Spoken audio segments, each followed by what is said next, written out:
Good morning friends, स्वागत है आपका आपके चैनल सोलर फिजिक्स में। और आज का हमारा टॉपिक है मैक्सवेल इक्वेशन। आज की इस वीडियो में हम देखने वाले हैं कि ये मैक्सवेल इक्वेशन होता क्या है और वो जो इक्वेशन है उसे हम डिराइव कैसे कर सकते हैं। तो वीडियो को शुरू करते हैं। सबसे पहले हम देखेंगे इंट्रोडक्शन कि ये मैक्सवेल इक्वेशन होता क्या है। जेसी मैक्सवेल, मैक्सवेल का पूरा नाम था जेसी मैक्सवेल, रीस्टेटेड, ध्यान से देखिएगा term, restated the basic laws of electrodynamics in the form of partial differential equation. ठीक है, मैक्सवेल ने क्या किया कि आपने क्लास 12th में जो लॉज पढ़े हैं इलेक्ट्रोमैग्नेटिज्म में, ठीक है, उन्हीं लॉज को यहाँ पर इंटीग्रल फॉर्म से हटा करके डिफरेंशियल फॉर्म में हम लोग लिखेंगे। यही है मैक्सवेल का इक्वेशन। तो वो कौन कौन से इक्वेशन हैं देखिएगा। ये चार इक्वेशन जो है मैक्सवेल ने दिए थे। पहला इक्वेशन था डेल डॉट डी। अच्छा, वीडियो को शुरू करने से पहले आपको मैं छोटी सी जानकारी यहाँ पर दे देता हूँ। ठीक है, अगर मान लीजिए आपके पास कोई वेक्टर है ए, ठीक है, ए जो है वो कोई वेक्टर है और ये जो उल्टा त्रिभुज आपको दिख रहा होगा, उल्टा त्रिभुज नहीं है ये, इसे हम कहते हैं डेल ऑपरेटर। ठीक है, तो ये जो अगर ये डेल ऑपरेटर किसी वेक्टर के साथ, मान लीजिए ये जो डेल ऑपरेटर है वो इस वेक्टर के साथ डॉट प्रोडक्ट में है। ठीक है, ये डेल ऑपरेटर इस वेक्टर के साथ डॉट प्रोडक्ट में अगर होगा तो हम उसे कहेंगे डाइवर्जेंस ऑफ वेक्टर ए। ठीक है, डाइवर्जेंस ऑफ द वेक्टर। और उसी तरह अगर ये डेल ऑपरेटर किसी वेक्टर के साथ क्रॉस प्रोडक्ट में हो तो हम उसे कहते हैं कर्ल ऑफ द वेक्टर, यानी कि ये हो जाएगा कर्ल ऑफ ए। और ये इक्वेशन होगा जो ऊपर वाला, उसे हम पढ़ेंगे डाइवर्जेंस ऑफ ए। देखिएगा, इसे हम पढ़ेंगे डाइवर्जेंस ऑफ ए, ऐसे हम पढ़ेंगे कर्ल ऑफ वेक्टर ए। ठीक है, अब ये बातों को ध्यान में रखिए क्योंकि ये बात आप लोगों ने हो सकता है नहीं पढ़ा हो पहले के सेमेस्टर में, इसीलिए मैंने यहाँ पर लिख दिया। अब देखते हैं, ये डॉट प्रोडक्ट में है, देखिएगा डेल डॉट डी, इसे हम कहेंगे डाइवर्जेंस ऑफ डी जो है वो इक्वल होता है रो का। ये रो क्या है? अच्छा, यहाँ पर ये रो है, पी नहीं पढ़िएगा इसे, ये है रो। रो क्या होता है? इसे हम कहते हैं यहाँ पर वॉल्यूम चार्ज डेंसिटी, यानी कि चार्ज डेंसिटी है ये रो। ठीक है, ये है गॉस लॉ ऑफ इलेक्ट्रिसिटी। दूसरा इक्वेशन जो है हमें डिराइव करना है वो है divergence of B. Dot product है बीच में, तो ये हो जाएगा divergence of B. Divergence of B जो होता है, बी यानी कि मैग्नेटिक फील्ड जो होता है वो होता है 0 और डी जो है वो डिस्प्लेसमेंट करंट था ऊपर में। नीचे में आते हैं, ये है देखिए क्रॉस प्रोडक्ट में है डेल ऑपरेटर के साथ, इसे हम कहेंगे कर्ल ऑफ ई। तो कर्ल ऑफ ई जो होता है वो इक्वल होता है negative sign of d B by d T. ठीक है, और ये जो इक्वेशन आया, इक्वेशन 3 जो आया वो आया था हमारा फैराडे लॉ से। ये सारे लॉ क्या है हम देखेंगे। ठीक है, इसीलिए इस वीडियो में आपको मैक्सवेल इक्वेशन पूरे डिटेल में समझा दिया जाएगा, इसमें टेंशन की बात नहीं है।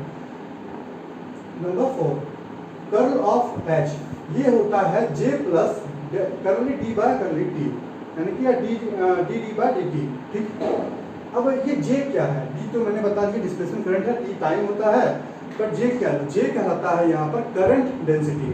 ये है चार्ज डेंसिटी, ये है करंट डेंसिटी। ठीक है, जे करंट डेंसिटी है और वो जो है वो चार्ज डेंसिटी है। ये तो आप समझ। अब देखते हैं इसकी डेरिवेशन को। तो डेरिवेशन करने से पहले हमें आपको सेमेस्टर 1 के मैथमेटिकल फिजिक्स का कुछ थ्योरम मुझे याद दिलाना पड़ेगा। मैं यहाँ पर उस थ्योरम को याद दिला रहा हूँ।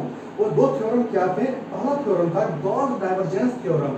गॉस डाइवर्जेंस थ्योरम क्या कहता है कि अगर कोई वेक्टर है ए, ठीक है, कोई वेक्टर ए है और उसका हम सरफेस इंटीग्रेशन करते हैं। ठीक है, इंटीग्रेशन करते हैं सरफेस के कॉरस्पॉन्डिंग। ठीक है, तो हम उसके सरफेस इंटीग्रेशन को वॉल्यूम इंटीग्रेशन में कन्वर्ट कर सकते हैं बाय दिस। ठीक है, होगा क्या कि गॉस डाइवर्जेंस थ्योरम क्या करता है कि सेम वेक्टर के सरफेस इंटीग्रेशन को बदल देता है सेम वेक्टर के डाइवर्जेंस ऑफ वॉल्यूम इंटीग्रेशन पर। ठीक है, ये वॉल्यूम डी फॉर वॉल्यूम है। ठीक है, और यहाँ पर एस फॉर सरफेस है। यहाँ पर सरफेस इंटीग्रेशन था, यहाँ पर वॉल्यूम इंटीग्रेशन आ गया। उसमें होता क्या है, सिर्फ वेक्टर जो है ए वो कन्वर्ट हो जाएगा डाइवर्जेंस ऑफ ए में। दूसरा क्या थ्योरम है? दूसरा थ्योरम है स्टोक्स थ्योरम। स्टोक्स थ्योरम क्या करता है, अगर आपके पास कोई वेक्टर है ए और उसका आप लाइन इंटीग्रेट करते हो, ठीक है, लाइन इंटीग्रेशन, लाइन इंटीग्रेशन जो होता है किसी भी वेक्टर ए का, वो इक्वल होता है, उसे हम सरफेस इंटीग्रेशन में बदल सकते हैं, इस इंटीग्रेशन में सरफेस इंटीग्रेशन में, by the help of same vector curl of same vector, मतलब कि सेम वेक्टर का कर्ल लेंगे अगर तो वो सरफेस इंटीग्रेशन में बदल जाएगा लाइन इंटीग्रल से। ये था स्टोक्स थ्योरम। ये जो मैंने आपको थ्योरम बताया है, ये थ्योरम जो है आपका यूज होते रहेगा, ठीक है। चारों इक्वेशन जो है, चारों इक्वेशन में ये जो है यूज होने वाला है, इसीलिए मैंने आपको यहाँ पहले ही बता दिया। अब आगे देखते हैं कुछ फॉर्मूला जो और यूज होने वाले हैं, जो अपने प्रीवियस सेमेस्टर्स में पढ़े हुए होंगे। पहला क्या है, ये जो डी वेक्टर होता है, डी वेक्टर होता है epsilon multiply by E vector, ठीक है। ये है डी वेक्टर का कहानी। अब आगे आते हैं, ये जो बी वेक्टर है, ठीक है, ये डिस्प्लेसमेंट करंट था ना, डी होता है एप्सिलॉन मल्टीप्लाई बाय ई है क्या, इलेक्ट्रिक फील्ड। बी जो मैग्नेटिक फील्ड होता है वो इक्वल होता है म्यू परमिएबिलिटी होता है, ठीक है, म्यू परमिएबिलिटी होता है मल्टीप्लाई बाय एच। एच क्या हो गया, मैग्नेटिक फील्ड इंटेंसिटी। ये दो फॉर्मूला आपका यूज होने वाला है यहाँ पर, ठीक है। ये स्टोक्स थ्योरम और गॉस डाइवर्जेंस थ्योरम इस्तेमाल होने वाला है। तो अब देखते हैं इसकी डेरिवेशन को। सबसे पहले हम एक एक करके सारे डेरिवेशन को करेंगे। पहला डेरिवेशन होगा हमारा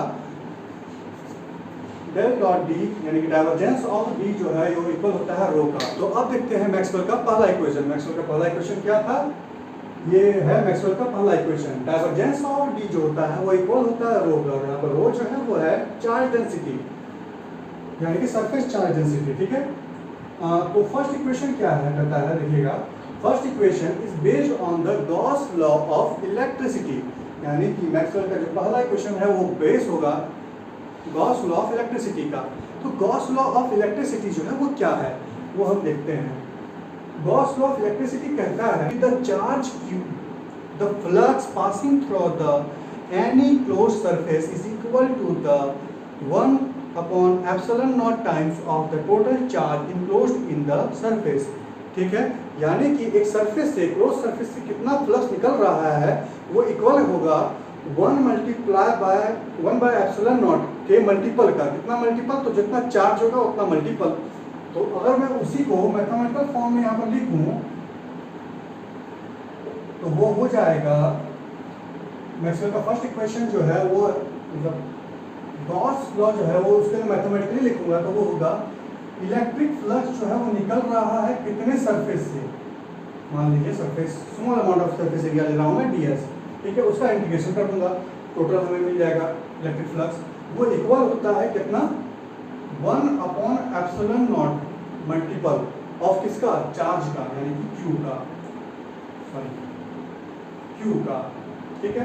तो ये मल्टीप्लाई होगा तो कितना हो जाएगा, q बाय एप्सिलॉन नॉट। इसके बदले मैं लिख देता हूँ यहाँ पर q बाय एप्सिलॉन नॉट। ये हो गया पहला इक्वेशन। ये जो पहला इक्वेशन है उसे हम Maxwell first equation in integral form के नाम से भी जानते हैं। मैंने आपको जो नोट प्रोवाइड किया है डिस्क्रिप्शन में, ठीक है, उसमें जो है स्टेटमेंट लिखा हुआ है, इसलिए मैं यहाँ पर स्टेटमेंट नहीं लिख रहा हूँ, बाकी मैंने आपको दिखाई दिया स्टेटमेंट क्या था। तो अब आगे देखते हैं हम करेंगे क्या। यहाँ पर देखिए ये जो चार्ज Q है ये क्या बता रहा है, चार्ज बता रहा है, ठीक है। तो चार्ज को क्या मैं इंटीग्रेशन के फॉर्म में लिख सकता हूँ, हाँ बिल्कुल लिख सकता हूँ। अगर मुझे पता हो कि इस सरफेस है, मान लीजिए ये सरफेस है, तो मुझे अगर पता हो कि एक छोटे से एरिया पर इसका चार्ज का डेंसिटी क्या होगा, तो मैं आराम से इसे चार्ज Q है उसे इंटीग्रेशन के फॉर्म में लिख सकता हूँ। तो वही करूँगा। आप देखिएगा मैं यहाँ पर थोड़ा सा लैंग्वेज लिख रहा हूँ, तो देखिए मैंने यहाँ लैंग्वेज लिख दिया है, ठीक है। The charge Q is enclosed bye a closed surface. जो चार्ज Q है वो एक क्लोज्ड सरफेस में है, तो जिसका सरफेस S है, मान लीजिए उस सरफेस का एरिया जो है उस S है, हैविंग वॉल्यूम V, जो वॉल्यूम होगा उस सरफेस का वो होगा V। Then the total charge Q in terms of volume charge density can be written as, in terms कैसे लिखेंगे, उससे लिखेंगे Q is equals to rho dV। V जो है वो वॉल्यूम होगा और रो जो है वो है चार्ज डेंसिटी। देखिएगा यहाँ रो जो है वो इक्वल्स टू चार्ज डेंसिटी, ठीक है। रो जो है वो चार्ज डेंसिटी है, तो यहाँ पर Q को लिख सकते हैं रो dV। अच्छा मैंने आपको बता दूं, मैं आपको यहाँ बता दूं कि हमने इसे इंटीग्रेशन के फॉर्म में क्यों लिखा। तो अगर मुझे इसे सॉल्व करना है तो मुझे यहाँ पर देखिएगा मैक्सवेल का जो इक्वेशन था उस पर इंटीग्रेशन नहीं है, तो मुझे इंटीग्रेशन को खत्म करना है। इंटीग्रेशन को खत्म करने के लिए अगर दोनों साइड मेरा सेम इंटीग्रेशन रहेगा तो आराम से मैं इंटीग्रेशन को खत्म कर सकता हूँ वहाँ पर, इसीलिए यहाँ पर मैंने ये किया। अब आगे बढ़ते हैं।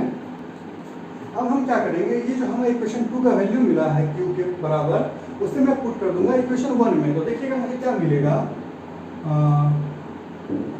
Put 2 in 1।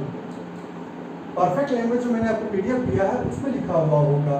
तो हमें क्या मिल जाएगा, देखिएगा हमें मिलेगा integration of e dot ds जो होगा वो इक्वल होगा 1/ε0 और q के बदले लिखूंगा मैं इंटीग्रेशन ऑफ रो dv। ठीक है, हमने ऐसा कर दिया, हमें ये इक्वेशन मिल गया। कैसे मिला आपको ध्यान से देख लीजिए, मैंने क्या क्या सिर्फ रो q के बदले ये पुट कर दिया। अब आगे देखते हैं, हम यहाँ पर क्या करेंगे, अप्लाई करेंगे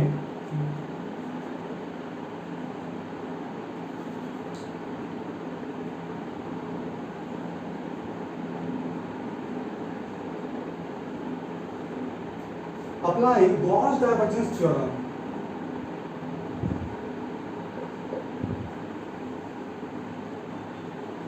ठीक है, ये गॉस डाइवर्जेंस थ्योरम मैंने लिखा है गॉस डाइवर्जेंस। ठीक है, तो गॉस डाइवर्जेंस थ्योरम अगर मैं यहाँ पर अप्लाई करूंगा तो क्या होगा, देखिएगा ये हमारे पास वेक्टर है, देखिए ये है Gauss divergence theorem a dot ds, यहाँ पर क्या है e डॉट ds। तो a के बदले क्या है e है, तो कन्वर्ट हो जाएगा डाइवर्जेंस ऑफ a और वॉल्यूम इंटीग्रेशन आ जाएगा। यानी कि यहाँ पर देखिए ये क्या होगा, integration of divergence of e और जो ये सरफेस इंटीग्रल था वो हट करके हो जाएगा वॉल्यूम इंटीग्रल। ठीक है, बाकी इधर जो था वो सेम हो जाएगा as it is 1/ε0 integration of rho dv। ठीक है, ये हो गया। अब देखिए हम क्या करेंगे, दोनों तरफ सेम इंटीग्रेशन है, हम इसे एक तरफ ले आते हैं। तो इंटीग्रेशन ऑफ, अब आसान है, अब ज़्यादा इसमें झंझट नहीं होगा आप लोगों को।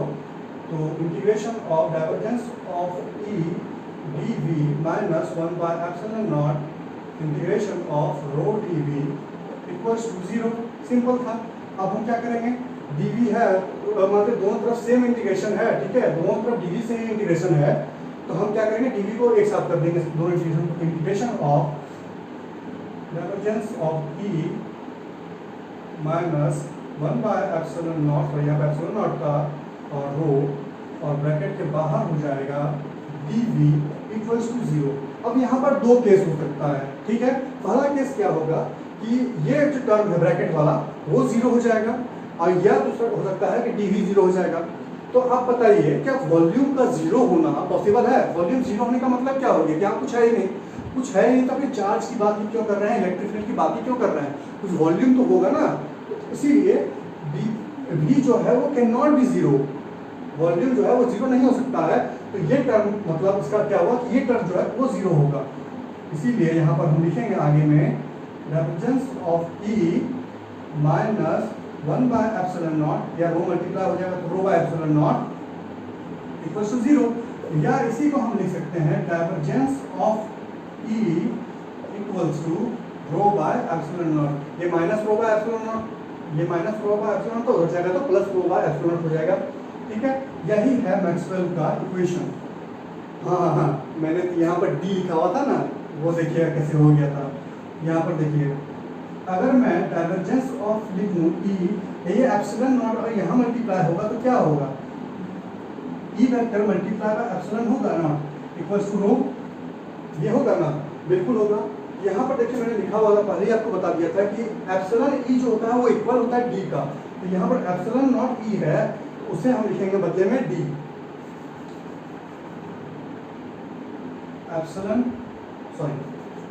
उसे लिखेंगे हम d वेक्टर। तो ये हमारा मैक्सवेल का पहला इक्वेशन। बहुत सारे बुक में ये क्वेश्चन दिया जाता है और बहुत सारे बुक में ये क्वेश्चन दिया होता है, तो दोनों में है, घबराने की आवश्यकता नहीं है क्योंकि दोनों सेम ही है। ठीक है, ये था मैक्सवेल का पहला इक्वेशन का डेरिवेशन। अब बढ़ते हैं सेकंड डेरिवेशन की ओर। तो अब देखते हैं सेकंड इक्वेशन। सेकंड इक्वेशन क्या था हमारा सेकंड इक्वेशन था divergence of b equals to 0, जहां पर b जो है वो मैग्नेटिक फील्ड है। तो अब देखते हैं कैसे इसे हम बनाएंगे। तो ये जो बेस था इसका जो जड़ है वो जड़ कहाँ है, वो जड़ है गॉस लॉ ऑफ मैग्नेटिज्म। तो गॉस लॉ ऑफ मैग्नेटिज्म क्या कहता है, वो कहता है the net flux of the magnetic field through a closed surface is zero. Net flux जो निकलेगा किसी सरफेस, मान लीजिए आपके पास कुछ सरफेस है, इसी जो नेट फ्लक्स निकलने वाला है, ठीक है, मैग्नेटिक फील्ड का, वो हमेशा इक्वल होगा किसका, जीरो का। सरफेस क्लोज होना चाहिए, यानी कि integration of net B dot d s, ठीक है, B dot d integration of B dot d s equals to zero. ठीक है, साफ साफ देखिए, बी है मैग्नेटिक फील्ड निकल रहा है सरफेस एरिया से, उसका इंटीग्रेशन कर देंगे, टोटल नेट मिल जाएगा हमें, नेट मैग्नेटिक फील्ड जो निकल रहा है फ्लक्स, नेट फ्लक्स जो है वो होगा क्या, जीरो इनक्लोज सरफेस के लिए। ठीक है, असल में ये होता है फाई के इक्वल, जहाँ पे फाई जो है स्केलर मैग्नेटिक फील्ड है, बट क्योंकि हम क्लोज सरफेस की बात कर रहे हैं तो क्लोज सरफेस मैग्नेटिक फील्ड को किसी भी सरफेस पे क्लोज किया नहीं जा सकता है, इसीलिए मैंने यहाँ पे सिर्फ जीरो लिखा है।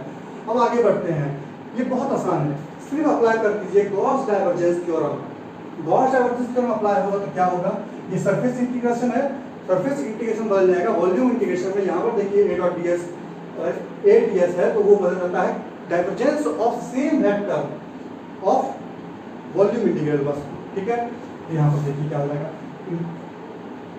इंटीग्रेशन ऑफ बी हो जाएगा, डाइवर्जेंस में हो जाएगा, तो देखिए डाइवर्जेंस ऑफ सेम वेक्टर यानी कि बी, हम क्या कर रहे हैं यहाँ पर अप्लाई कर रहे हैं Gauss divergence theorem equals to sorry B, और सरफेस इंटीग्रल जो है वो बदल जाएगा वॉल्यूम इंटीग्रल में इक्वल्स टू जीरो। तो यहाँ पर देखिए दो केस है, अगर ये जीरो हो जाए या ये जीरो हो जाए, सिंपल हम लोग बच्चे में आते थे ना, X plus one multiply by X, X zero है, इसका मतलब होता है X is equal to minus one और X is equal to zero.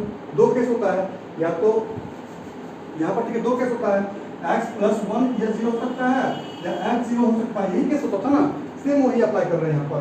ये जीरो होगा डीवी या ये जीरो होगा, तो भी तो जीरो होने का मतलब है कि कुछ बचा ही नहीं, तो भी जीरो हो नहीं सकता है, तो यानी कि डाइवर्जेंस ऑफ बी जो है वो जीरो होगा, यानी कि डाइवर्जेंस ऑफ बी जो है वो इक्वल होगा जीरो का। यहाँ पर हम अप्लाई कर रहे हैं Gauss divergence theorem, Gauss divergence theorem. ठीक है, मैं लैंग्वेज यहाँ पे ज़्यादा नहीं लिख रहा हूँ, अप्लाइंग गॉस डाइवर्जेंस थ्योरम, क्योंकि वो मैंने आपको पीडीएफ में यहाँ पे प्रोवाइड किया हुआ है। तो ये हो गया मैक्सवेल का सेकंड इक्वेशन। अब देखते हैं मैक्सवेल के थर्ड इक्वेशन को। तो अब देखते हैं मैक्सवेल का थर्ड इक्वेशन और उसका डेरिवेशन। मैक्सवेल का थर्ड इक्वेशन था डाइवर्जेंस सॉरी कर्ल ऑफ ई, क्योंकि क्रॉस है तो कर्ल होगा, कर्ल ऑफ ई जो है वो इक्वल होता है minus d B by d t का।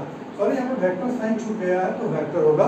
ठीक है, अब देखते हैं second equation is based on the Faraday law. Second equation जो है मैक्सवेल का वो बेस है फैराडे लॉ पे, यानी कि ये जो इक्वेशन है उसका जड़ होगा फैराडे लॉ। तो फैराडे लॉ हमारा कहता है कि द ईएमएफ जो है इंड्यूस होगा किसी कंडक्टर में due to a changing of magnetic field, यानी कि मैग्नेटिक फील्ड के चेंज होने के कारण जो हमारा इलेक्ट्रोमैग्नेटिक फोर्स जो है वो इंड्यूस होता है, ईएमएफ जो इंड्यूस होता है वो इक्वल होता है या डायरेक्टली प्रोपोर्शनल होता है the rate of change of flux. ठीक है, यानी कि इसे अगर मैथमेटिकली मैं लिखूं तो मैं लिखूंगा अर्थात अगर ये जो ई जो है छोटी ई ईएमएफ शॉर्ट में लिखता हूँ इसे ई, ठीक है, आगे जाके ई लिखूंगा EMF equals to minus d phi by D T. ठीक है, change rate of change of magnetic flux, ये जो फाई है वो है स्केलर मैग्नेटिक फ्लक्स शॉर्ट में से, क्योंकि ये मैग्नेटिक फ्लक्स है तो इसलिए मैं यहाँ पर नीचे में छोटा सा बी लिख देता हूँ सफिक्स में। अब देखिए ई जो है वो इक्वल होता है minus d phi by D t, लेकिन हमारे पास क्या है, हमारे पास है ई जो होगा वो इक्वल होगा minus B integration of B dot d s by d t. कैसे, सवाल आता है आपके कैसे। तो जब मैंने गॉस लॉ ऑफ मैग्नेटिज्म आपको बताया था, वहाँ पर मैंने आपको बताया था कि जो integration of B dot d s जो होता है वो इक्वल होता है जीरो का, बताया था। लेकिन मैंने आपको ये भी बताया था कि यह जीरो कब होता है, क्लोज सरफेस के लिए। अगर सरफेस क्लोज नहीं है तो ये इक्वल होता है मैग्नेटिक फ्लक्स फाई का, ठीक है, स्केलर मैग्नेटिक फ्लक्स फाई का, ठीक है। तो यहाँ पर फाई होता है, क्योंकि ये मैग्नेटिक फ्लक्स है तो यहाँ पर मैं सफिक्स में बी लिख देता हूँ, तो B dot d s is equal to phi B, ठीक है। ये तो मैंने क्या किया यहाँ पर, सिर्फ ये जो फाई बी का वैल्यू था यहाँ पर उससे पुट कर दिया यहाँ पर, ठीक है। इस फाई के बदले मैंने लिख दिया बी डॉट डी एस, ठीक है, integration of B dot d s, ये हमें मिला। अब देखते हैं आगे, इसे हम मानते हैं इक्वेशन 1, दिस इक्वेशन 1। अब आगे से सॉल्व कैसे कर रहे हैं हमारे मन में सवाल आना चाहिए। अब देखिए ये मैग्नेटिक फ्लक्स था, अगर देखिए एक सवाल, rate of change of magnetic flux से इलेक्ट्रिसिटी बनता है, सही बात है, लेकिन अगर रेट ऑफ चेंज ऑफ मतलब ईएमएफ जो होता है, ईएमएफ की वो प्रोड्यूस हो सकता है इलेक्ट्रिक फील्ड से, कैसे देखिएगा। Also we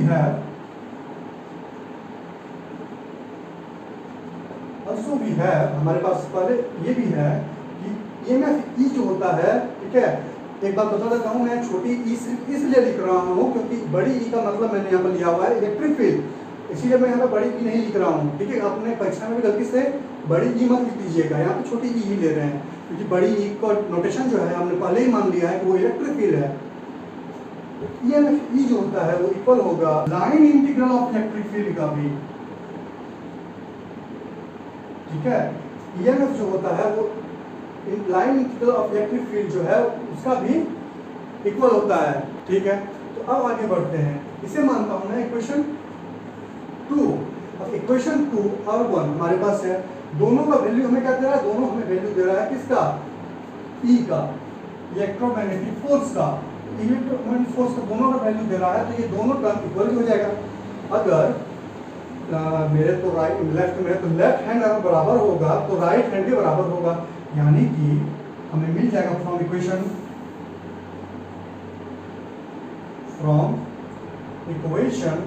1 and 2, from equation 1 and 2 we get क्या हमें मिला, integration of E dot D L जो होगा वो इक्वल होगा integration of minus d by dt और integration of d dot ds का ये वाला वैल्यू, ये वैल्यू बराबर ये वैल्यू होगा, ठीक है। ये दोनों इक्वेशन से 1 और 2 से। अब देखते हैं क्या कर सकते हैं। यहाँ पर देखिए, अब मैंने आपको बताया था स्टार्टिंग में कि हम इंटीग्रेशन में इसलिए आते हैं कि हम दोनों तरफ से इंटीग्रेशन को खत्म कर सकें, लेकिन दोनों तरफ से इंटीग्रेशन को खत्म करने के लिए हमारे पास क्या होना चाहिए, हमारे पास होना चाहिए ये दोनों तरफ जो है सेम इंटीग्रेशन होना चाहिए। यहाँ पर क्या है, ये सरफेस इंटीग्रेशन है और यहाँ पर लाइन इंटीग्रेशन है, तो हमें क्या करना होगा, हमें इस लाइन इंटीग्रेशन को बदलना पड़ेगा सरफेस इंटीग्रेशन में। कैसे बदल सकते हैं, यहाँ पर देखिए ये है स्टोक्स थ्योरम। स्टोक्स थ्योरम क्या कहता है, अगर कोई वेक्टर का लाइन इंटीग्रल हम ले रहे हैं तो उसे हम बदल सकते हैं सरफेस इंटीग्रल में, कैसे, उसी वेक्टर का डाइवर्जेंस कर्ल लेकर के, ठीक है। तो मैं यहाँ पर लिख के ऊपर लिखता हूँ, अब हम आगे लिखते हैं, ठीक है। स्टोक्स थ्योरम अप्लाई करके यहाँ पर लिख रहा हूँ मैं, देखिएगा इसमें स्टोक्स थ्योरम अप्लाई करना है। तो ई वेक्टर है तो क्या कन्वर्ट हो जाएगा, ई वेक्टर तो रहेगा स्टोक्स पर कर्ल में हो जाएगा ना, कर्ल में कर्ल ऑफ ई जो है वो इक्वल हो जाए, कर्ल ऑफ ई होगा, और कौन सा इंटीग्रेशन हो जाएगा, लाइन इंटीग्रल जो है वो बदल करके चला जाएगा सरफेस इंटीग्रल में, तो ये हो जाएगा ds equals to integration of d by dt, ठीक है, माइनस का d by dt equals to d dot ds, ठीक है। अब दोनों तरफ s है, अब इसे एक तरफ ले आते हैं, अब इसका कोई जरूरत नहीं है, ठीक है, हमने स्टोक्स थ्योरम अप्लाई कर दिया। हम सबको क्या किया, हम लोगों ने सबको क्या किया, एक तरफ ले आया, क्योंकि ये माइनस का यहाँ पे आगे प्लस हो जाएगा, ठीक है, dp बाय dt रहा हमारे पास।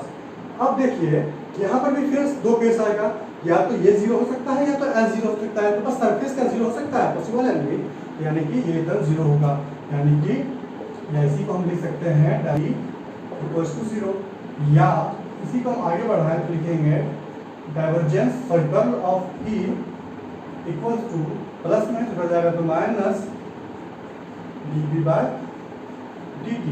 यही है हमारा third equation of Maxwell. Maxwell का थर्ड इक्वेशन ये है, ठीक है। अब देखते हैं हम फोर्थ इक्वेशन ऑफ मैक्सवेल जो कि लास्ट है, तो अब देखते हैं फोर्थ इक्वेशन को। तो फोर्थ इक्वेशन का जो जड़ है, बेस है, वो क्या है, वो है एम्पियर सर्किटल लॉ, यानी कि एम्पियर सर्किटल लॉ का ही डिफरेंशियल फॉर्म है मैक्सवेल का फोर्थ इक्वेशन।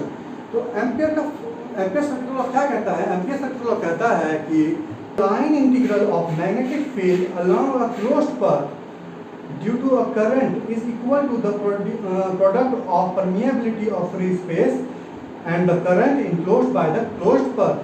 यानी कि line integral of magnetic field, integration of magnetic field, कौन सा इंटीग्रेशन? तो लाइन इंटीग्रल वो इक्वल होता है म्यू नॉट, परमिएबिलिटी जो है, permeability of free space mu naught होता है multiply by the current, current यानी कि आई, म्यू नॉट आई। ये है Maxwell sorry ampere circuital law. अब इसे हम कन्वर्ट करना है हमें डिफरेंशियल फॉर्म में। कैसे करेंगे? ध्यान से देखिएगा, यहाँ पर पहले आई है तो इसे थोड़ा सा और शॉर्ट कर देते हैं हम पहले, ठीक है। ये बी जो है वो इक्वल होता है म्यू नॉट एच का, म्यू एच का होता है। तो अगर फ्री स्पेस के लिए बात करूंगा तो म्यू जो है वो हो जाएगा हमारा म्यू नॉट। तो फ्री स्पेस में म्यू होता है म्यू नॉट, यानी कि इसे हम लिख सकते हैं, बी को लिखूंगा मैं mu naught H B L equals to mu naught I. लिख सकता हूँ, दोनों तरफ म्यू नॉट है तो म्यू नॉट कैंसिल आउट हो जाएगा। कैंसिल आउट हो गया तो इसे खत्म कर देता हूँ मैं मिटा करके हाथ से, H T L equals to I. यहाँ पर आई क्या है? करंट है, बट मुझे यहाँ पर करंट नहीं चाहिए, मुझे इसे इंटीग्रेशन फॉर्म में कन्वर्ट करना पड़ेगा। इंटीग्रेशन करने के लिए इसे मुझे आई को इंटीग्रेशन में करना है, तो मैं कैसे ले जाऊँगा उसे? मैं इस्तेमाल करूँगा वहाँ पर कि टोटल करंट को जो है मैं करंट डेंसिटी के फॉर्म में लिखूंगा। Integration of H B L equals to I के बदले में लिखूंगा यहाँ पर J vector, integration of J vector. कौन सा इंटीग्रेशन? यहाँ पर इंटीग्रेशन जो होगा वो सरफेस इंटीग्रेशन होगा, क्योंकि जो करंट होता है वो सरफेस पे होता है, तो इसीलिए यहाँ पर सरफेस इंटीग्रेशन इस्तेमाल कर रहे हैं। ये जे जो है वो है करंट डेंसिटी, ठीक है। और एच वेक्टर तो आप समझ गए ना यहाँ तक कैसे आया। अब देखते हैं आगे, तो समझते हैं। यहाँ पर ये जो एच वेक्टर डीएल है वो हो गया जे डॉट डीएस। यहाँ पर अगर मैं इस तरफ डीएल है, लाइन इंटीग्रल है, लाइन इंटीग्रल को सरफेस इंटीग्रल में बदलना है। कैसे बदलूंगा? ये है डीएल, लाइन इंटीग्रल को सरफेस इंटीग्रल में बदलने के लिए क्या करना पड़ता है? हमें स्टोक्स थ्योरम अप्लाई करना पड़ता है। तो यहाँ पर हम क्या करेंगे? अप्लाइंग स्टोक्स थ्योरम सिंपली जो हमें दे देगा यहाँ पर, देखिएगा एच तक, तो एच सेम वेक्टर क्या करेंगे? सेम वेक्टर का कर्ल कन्वर्ट हो जाएगा। यहाँ पर हो जाएगा कर्ल ऑफ एच, जो कि अब यहाँ पर लाइन इंटीग्रल, लाइन इंटीग्रल बदल चुका होगा अब सरफेस इंटीग्रल में, ds equals to integration of J ds, ठीक है। ये होगा। अब क्या होगा? सिंपली देखिए, हम जो करते थे वापस करेंगे, ये एस खत्म हो जाएगा हमारा। सॉरी, मैंने यहाँ पर लिखा था फोर्थ इक्वेशन, क्योंकि मैं जो बार बार चेंज कर रहा हूँ इसे, ठीक है। फोर्थ इक्वेशन हमारा ये नहीं था, फोर्थ इक्वेशन हमारा है कर्ल ऑफ एच जो होता है वो इक्वल होता है J plus D dot. Dot का आपको पता ही है, डॉट मतलब फर्स्ट टाइम डिफरेंशिएशन होता है विद रिस्पेक्ट टू टी। चलिए यहाँ पर देखते हैं आप, ये जे वेक्टर था, ठीक है। वापस लाऊंगा, कॉमन लूंगा, एस खत्म हो जाएगा। तो सिंपली एस में यहाँ इंटीग्रेशन और एस को मिटा देता हूँ, ठीक है। इंटीग्रेशन और एस दोनों साइड से खत्म हो गया, क्योंकि दोनों तरफ सेम इंटीग्रेशन था, दोनों का सरफेस इंटीग्रेशन था। लेकिन ये इक्वेशन हमें मिला, ये मैक्सवेल का फोर्थ इक्वेशन है। लेकिन कब? ये फोर्थ इक्वेशन है जब हम स्टेडी करंट की बात करते हैं, जब करंट नहीं हो, रुका हुआ हो, ठीक है। क्योंकि मैक्सवेल को लगा कि करंट जो प्रोड्यूस होता है वो टाइम वेरिंग इलेक्ट्रिक फील्ड से भी प्रोड्यूस होता है, यानी कि टाइम वेरिंग स्पेसिफिक करंट जो है वो भी प्रोड्यूस करता है। इसीलिए मैक्सवेल ने क्या किया? इसे थोड़ा सा मॉडिफाई किया, इस जे को लिखा जे प्लस जी डी, ठीक है। ये जे डी क्या था? जी डी था डिस्प्लेसमेंट करंट। अब मैं यहाँ पर इसका प्रूफ नहीं देने वाला हूँ, क्योंकि वीडियो लंबा हो रहा है। फोर्थ इक्वेशन को लेकर के मैं एक स्पेशल वीडियो बनाऊंगा। हालांकि जब आपको एग्जाम में ये पूछा जाएगा कि फोर्थ इक्वेशन मैक्सवेल का इक्वेशन डिराइव करने के लिए, तो आप ये डायरेक्ट भी लिख सकते हो। जो लैंग्वेज होगा मैं बता देता हूँ आपको, लैंग्वेज क्या लिखोगे आप लिखोगे Ampere law must be modified for time dependent field. Maxwell assumed that the current density J is incomplete, जो J है वो इनकम्प्लीट है, and an additional term is to be added, जो है एक्स्ट्रा टर्म हमें और चाहिए वहाँ पर, तो उन्होंने ऐड किया JD। अब दिस टर्म जो JD है वो this term is called displacement current, the time rate of change of displacement current produce a magnetic field just as a conduction current does। जैसा कि कंडक्शन करंट जो है हमारा करता है, वैसा ही टाइम वेरिंग डिस्प्लेसमेंट करंट भी करंट प्रोड्यूस करता है, ठीक है, मतलब मैग्नेटिक फील्ड प्रोड्यूस करता है। इसीलिए बाद में उसे मॉडिफाई किया गया और JD लिखा गया, और इसी को हम आगे अगर बढ़ाएं तो हम लिखेंगे H जो है वो सेम रह जाएगा, JD जो है उसके बदले में लिखूंगा curly of D by dt, क्योंकि time varying displacement current also produce magnetic field, इसीलिए हमने यहाँ पर इसे ये लिखा, ठीक है। ये मैक्सवेल ने मॉडिफाई किया था। इसमें जो लैंग्वेज लिखना है बीच में, वो लैंग्वेज जो है मैंने आपको प्रोवाइड कर दिया, आप पढ़ के भी दिखा दिया क्या है, ठीक है, मतलब मैंने आपको शॉर्ट में बता ही दिया है कि वो लैंग्वेज क्या है, बस ये था मैक्सवेल का 4 इक्वेशन। तो मैक्सवेल का 4 इक्वेशन सिंपली मैं डिवाइड कर देता हूँ। मैक्सवेल का 4 इक्वेशन क्या है, वो सिंपली जो है आपने क्लास 12 में जो लॉस पढ़े थे इलेक्ट्रोमैग्नेटिज्म में, उन्हीं का डिफरेंशियल फॉर्म है, और हमने चारों डिफरेंशियल फॉर्म को डिराइव कर दिया है। तो बस फिलहाल वीडियो में इतना ही, मिलते हैं नए वीडियो में नए टॉपिक के साथ।